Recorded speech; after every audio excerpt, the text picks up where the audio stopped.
വരൂ വരൂ. ടിൻഡു, ദേ നിന്റെ ഫ്രണ്ട് ദീപുവും അവന്റെ അച്ഛനും വന്നിരിക്കുന്നു. ഹായ് ദീപു. ഹായ് ദീപുവിന്റെ അച്ഛാ. അച്ഛോ, ഇതാണ് ടിൻഡു, മൈ ബെസ്റ്റ് ഫ്രണ്ട്. കുറെ ആയിട്ട് വിചാരിക്കുന്നതാ നിങ്ങളെയൊക്കെ ഒന്ന് കാണണമെന്ന്. ദീപു എപ്പോഴും പറയും. അയ്യോ, ഞാനൊരു തെറ്റും ചെയ്തിട്ടില്ല, എന്നെ ഒന്നും ചെയ്യല്ലേ. എന്താടാ ടിൻഡു, വീട്ടില് വരുന്നവരോട് ഇങ്ങനെയാണോ സംസാരിക്കുന്നത്? അതമ്മേ, ഞാൻ കരുതി കാണണമെന്ന് പറഞ്ഞത് എന്നെ തല്ലാനായിരിക്കുമെന്ന്. ഏതായാലും ഇപ്പൊ ഊണ് കഴിക്കാം. വലിയ രുചിയൊന്നും കാണില്ല കേട്ടോ.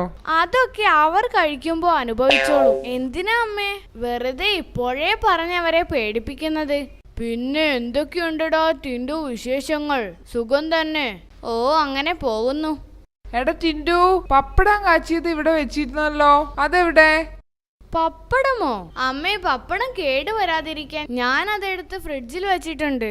എന്റെ ദൈവമേ. ആഹാ, നല്ല ബുദ്ധിമാനാണല്ലോ. ആട്ടെ, മോന്റെ അച്ഛൻ എന്താ ജോലി? അച്ഛൻ പേരുകേട്ട വിവാഹ ബ്രോക്കർ അല്ലേ? അതെയോ? അങ്ങനെയാണെങ്കിൽ എൻ്റെ ഫ്രണ്ട് ക്ലീറ്റസിന് ഒരു പെണ്ണ് വേണം. അവരുടെ സ്റ്റാറ്റസിനും കൂടെ ചേർന്നൊരു പെണ്ണായിരിക്കണം. ഛേ, ക്ലീറ്റസിനും സ്റ്റാറ്റസിനും കൂടി ഒരു പെണ്ണോ? അമ്മാതിരി ഏർപ്പാടിനൊന്നും എന്റെ അച്ഛനെ കിട്ടില്ല. എങ്കി വരൂ, ഊണ് കഴിക്കാം.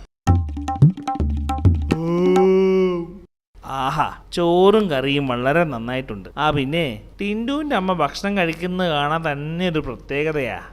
അതെയോ? എന്റെ ഹസ്ബൻഡ് എപ്പോഴും പറയും. എന്ത്? ഞാൻ ഭക്ഷണം കഴിക്കുന്നത് കാണാൻ ഒരു പക്ഷി കഴിക്കുന്നത് പോലെയാണെന്ന്. അതെ, വളരെ ശരിയാണ്. കഴുകനും ഒരു പക്ഷിയാണല്ലോ, അല്ലേ അമ്മേ?